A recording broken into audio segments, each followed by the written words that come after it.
I'm just enjoying this bowl of nettle and chicken soup, topped with feta cheese. And some nice sourdough that I made from the chicken stock that we created the other day, which was basically a waste product from the chicken that we were boning out. So if you keep watching, I'll show you how to make it yourself.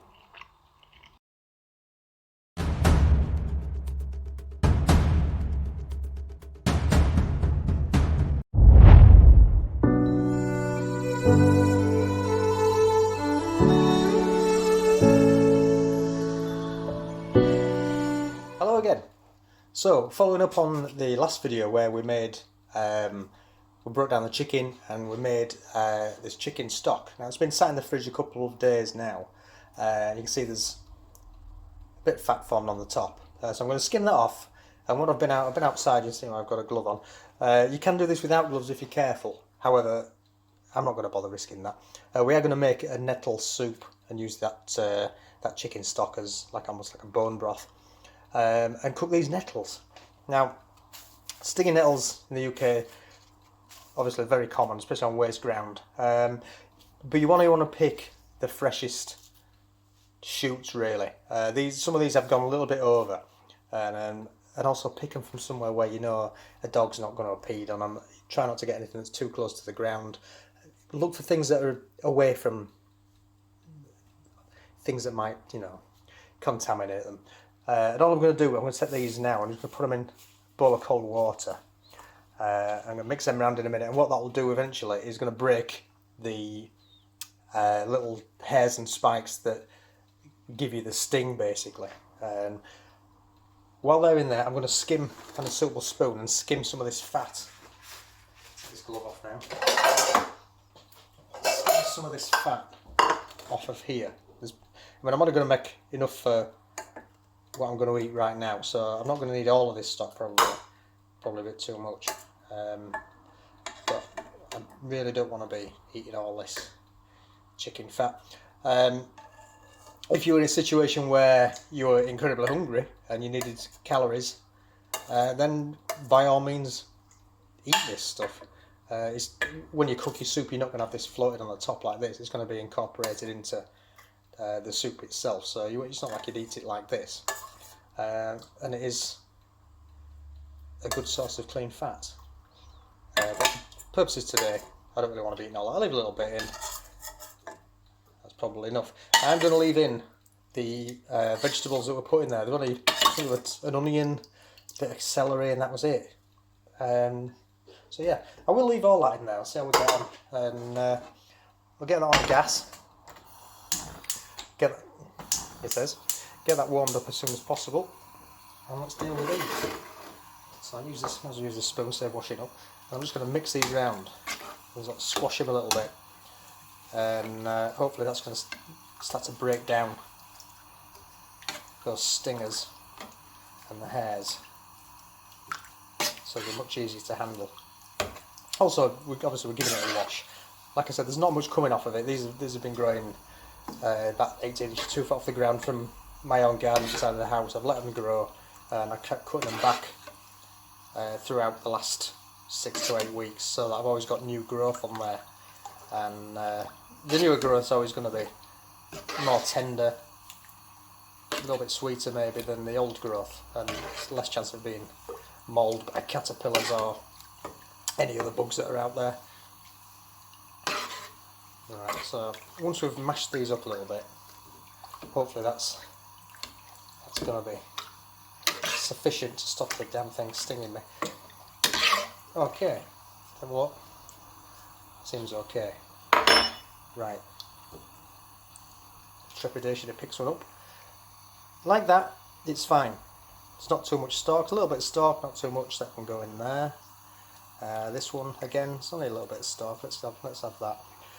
Stinging nettles, despite the fact that they do sting you, are incredibly nutritious. In fact, I think they are one of the most nutritious vegetables, classing this as a vegetable, as you would spinach and cabbage, that there is. And these things are free, they're everywhere.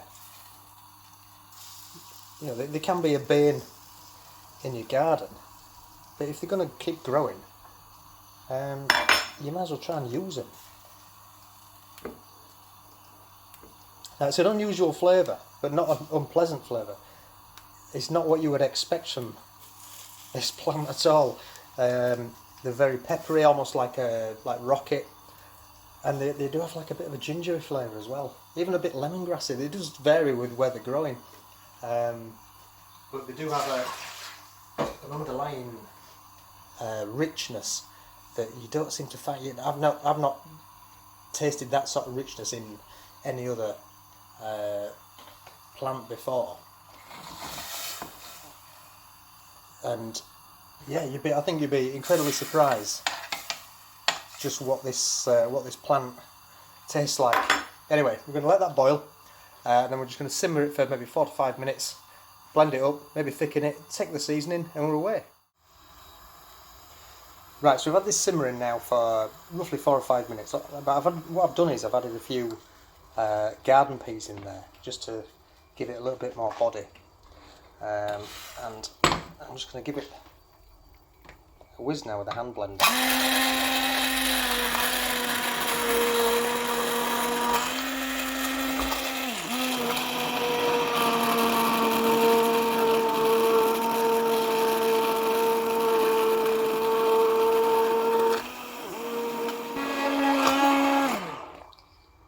Right, just move it back across a bit there. Right, we'll give it a blend up. We've got pretty much most of it now. There's a tricky piece of celery in there that we don't want to blend up, so we're going to bring it. See, we've got that bit of a foam on the top there. What we're going to do, first of all, just add a little bit of the magic powder, dried mashed potato into there. You can see already, I mean, obviously the peas have given some colour, but the most of that green, deep green colour you can see there is coming from the little pieces of nettle that are in there. Just give it a quick blast, and then we're going to have a taste. A spoon.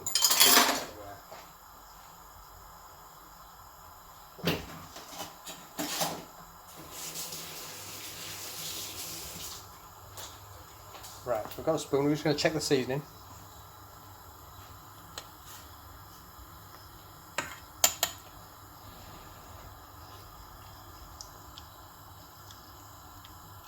Wow. I can taste the chicken. I can taste the peas, but the overwhelming flavour there is that deep, rich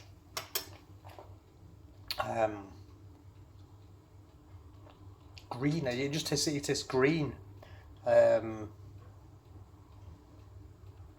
gingery, a little bit peppery, but it's absolutely stunning.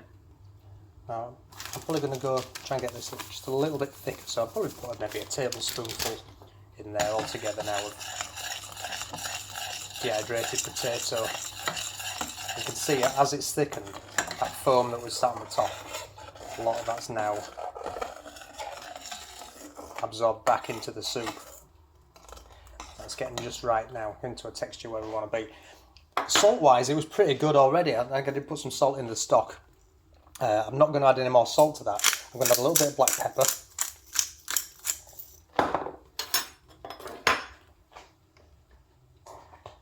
Like that. And find myself a suitable bowl.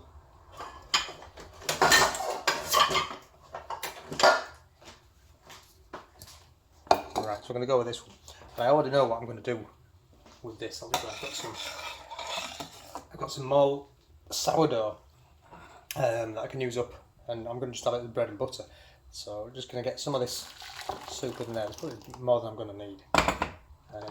Probably save that have that for lunch tomorrow or as a snack later. But what I'm going to add into that is just a little bit of feta cheese, just sprinkled on the top. I don't think I'm going to put loads of it in. Just, you know, as you like it. But I think you'd probably get away with doing some, maybe a bit of Wensleydale, even a bit of Stilton, to be fair, on there. And that's going to go really well with those flavours. And yeah, so hopefully you can see now in there, that cheese is just starting to melt a little bit. Let's have a little taste of that. Oh yeah, that's delicious. The cheese gives it an extra little salty kick. And yeah, can't wait to get my bread buttered and dig into there. So, you know, maybe keep a few nettles in your garden, or at least keep your eye out as to where they are in your location, and have a go at cooking them. Make a soup. Make it. I think it would actually make a good sauce to go with. Maybe chicken, but I'd say probably something a little bit richer. Maybe some lamb, even some pork possibly. So we may try that as well. But yeah, experiment. Have a go. Just watch your fingers. Don't get stung. Experiment and have fun. See you again.